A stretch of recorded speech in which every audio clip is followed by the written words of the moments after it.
Like we talk about the not-self strategies of these open centers, the survival strategies of our ancestors that we inherited, as if it's this horrible thing. And the reality is they help us survive. What is actually experiencing and exploring those open centers and the not-self themes is the true self. It is the definition and the activation that is exploring what is open and white in the chart. And so it is her 214 with incredible power skills to rise up the energy and transform it into a more collective or tribal space wherein others can be involved with the energy she's rising up. And then down here in the 5027, there is this deep ability to care about the tribe and to defend the tribe, to care about who is sick, to recognize that, oh, hey, there are people that aren't receiving the necessary care they need to survive and thrive on this planet, and I need to do something about that. I need to care for these people who are less fortunate, because if I don't care for them, then they're going to die. And if people start dying, then we all could die, and that's no good. So I got to take care of my people, and I'm going to take care of them.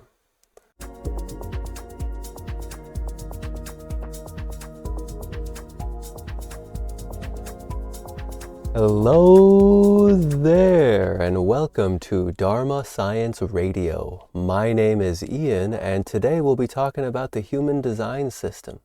First off, I want to give a big thanks to those of you who participated in this poll here, because I appreciate the direction being given, and that's what we'll be diving into today. As you can tell by looking at this here, while there is the majority of votes for doing body graph analysis or life cycles analysis. And so for today's video, we're going to be talking about the basic body graph of someone in particular you might have heard of before. And before we get into any of that, I just want to give you the invitation, if you've been enjoying these videos, to send a like or a super chat even. Every little bit helps, you know, it can make a big difference in the life experience, and my ability to make these videos depends entirely on the support from my viewers. It's the only reason I can make these videos and share this knowledge. And so if you feel that you've received something as the result of watching these videos, I invite you to send a super chat, consider becoming a member of the channel, or maybe even signing up for a private session and really diving in. And a little side note for those of you who genuinely want to learn from this knowledge firsthand is that if you look at this right here, you'll see that the minimum donation for a session with me is about $40 reduced price for the minimum donation at this moment. And you'll find that via the link called Private Consultation in every video description. So I hope you're having a wonderful day. And with that out of the way, boom, here we go. We have a 6-2 sacral authority generator. And if you didn't already know by the thumbnail, this is Madonna's chart.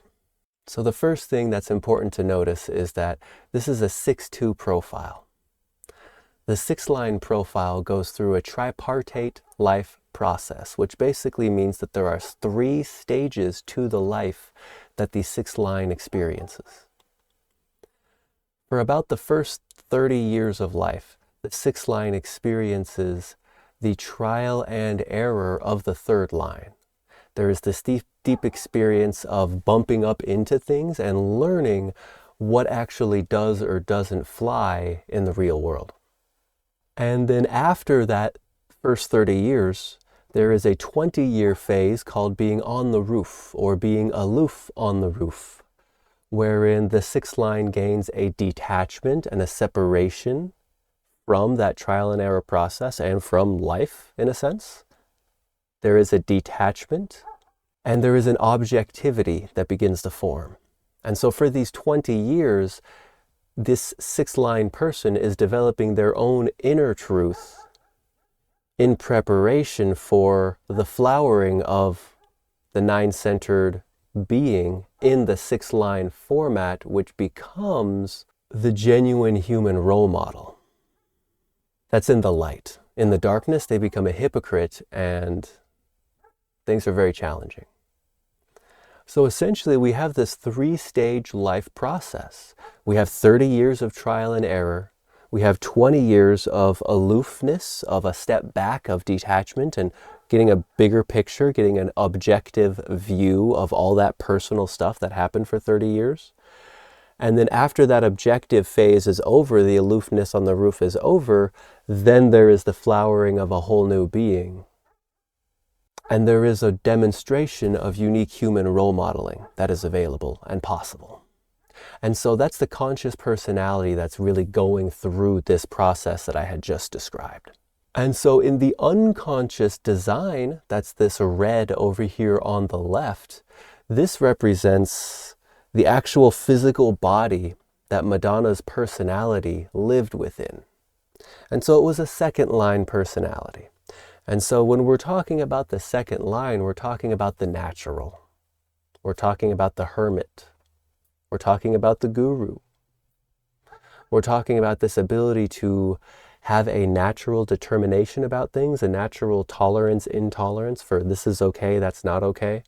And this is simply how I do things. I might not be able to explain every single little detail about it, and yet I have a natural way about things that other people look at and go, oh wow, look at that. Like, I think you'd be really good at this. What do you say? And so this second line is here to receive the call, basically. They have a natural flow. They tend to be more alone, and yet they always need to have a possibility to be observed by the other, which gives them this chance to be called out. And in that calling out, then the inner authority and type strategy has this chance to say, this is correct for me, this is what I'm going to do, this is my calling, I've been called out. Or, this is just some call, it doesn't matter for me, I don't care, go on, do your thing. And so that makes up the 6-2 profile that Madonna was living through. You know, there's this deep, incredible pressure for the personality because this sixth line is seen from a bird's eye view. It sees from way up above, looking down on all this little stuff, not always so easily being able to see its place in the whole big picture until it comes down off the roof and stabilizes into its own role model potential and really demonstrates itself to the world.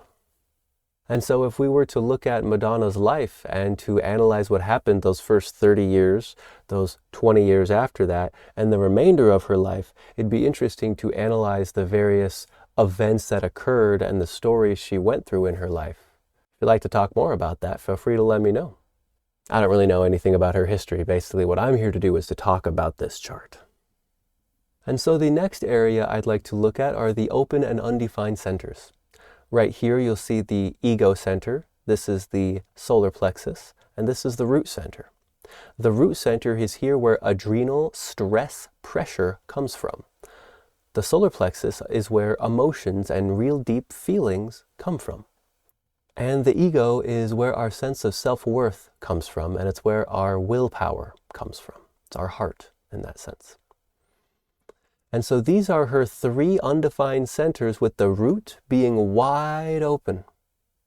And so this wide open root means that in that very beginning, you know, in those first 30 years, there was most likely a lot of pressure. There was most likely an excess of pressure. And what was that pressure trying to do? Well, basically it was trying to avoid conflicts and avoid problems in order to receive the validation and the approval from others that she so desperately was desiring. My bad, I actually misspoke a little bit there. I had to double check. I confirmed that she's actually still alive. So one notice to you yourself personally, Madonna, if you find yourself seeing this video and you don't like this being shared in public, let me know, I'll take it down. No big deal here. And I'm happy to share. So this dirty laundry that's being washed right here is from these open centers, because basically the fundamental theme is to receive approval and validation from other people. That's what she's been dealing with in her life. And how has that theme been unfolding? By avoiding confrontation, by avoiding the truth, because if I can simply be busy, then I can avoid the problem and receive the validation. And so long as that program is running, being busy, avoiding problems, and receiving validation, then that's how we know the mental amplification field is what is in control, and it is what is determining behavior.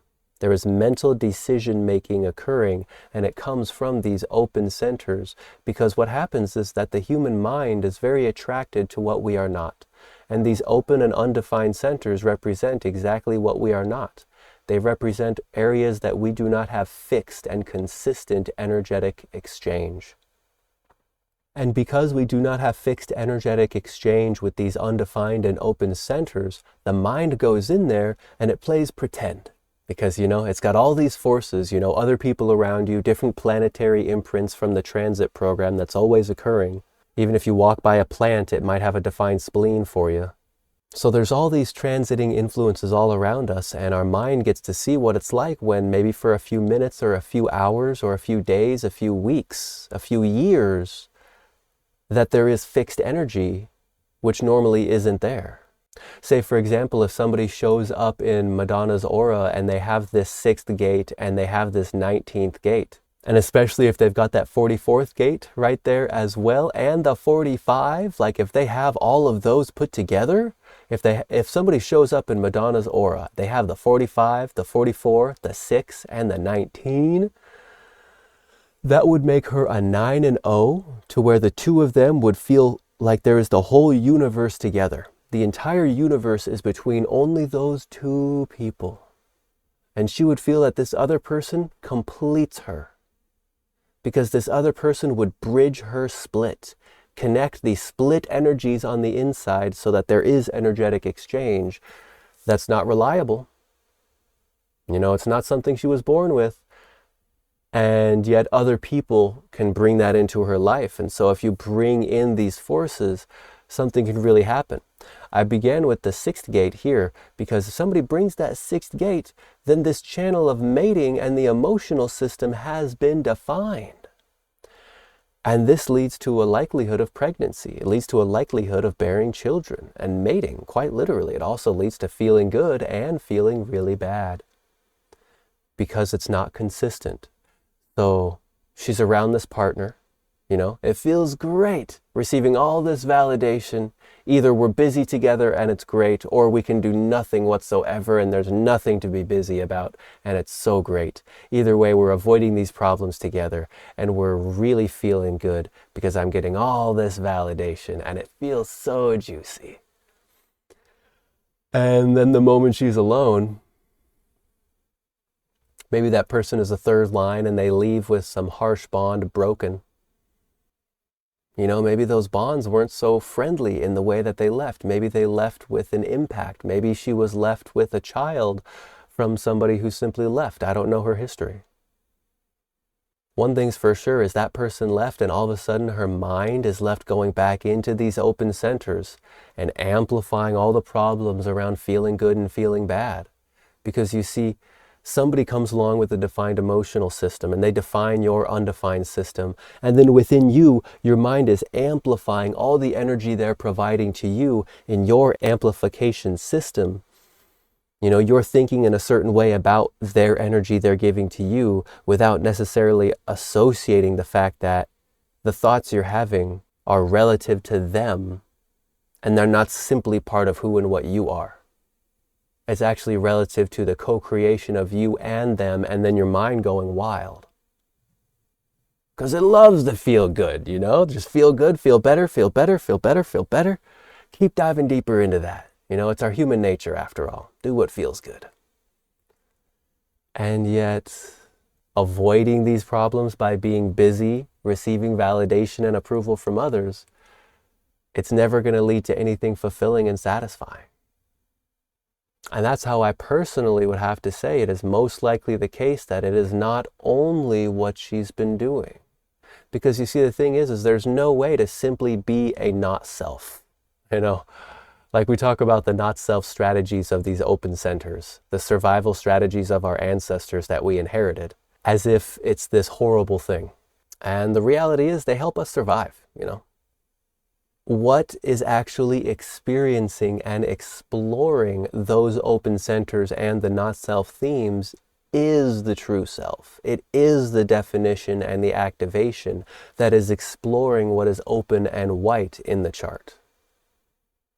And so it is her 214 with incredible power skills to rise up the energy and transform it into a more, if I could put it this way, collective or tribal space wherein others can be involved with the energy she's rising up. And then down here in the 5027, there is this deep ability to care about the tribe and to defend the tribe, to care about who is sick, to recognize that, oh, hey, there are people that aren't receiving the necessary care they need to survive and thrive on this planet, and I need to do something about that. I need to care for these people who are less fortunate, because if I don't care for them, then they're going to die. And if people start dying, then we all could die, and that's no good. So I got to take care of my people, and I'm going to take care of them. Because we're transforming this energy and rising it up. And that's this sacral authority definition structure down here. It's coming basically from those two forces.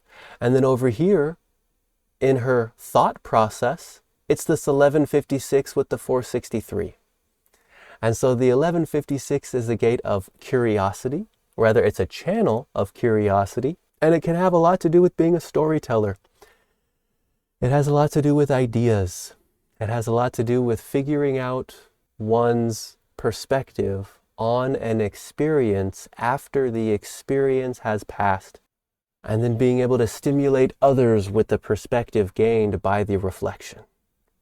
Over here in the 463, this is all about providing the logical collective answers so that society knows what to do.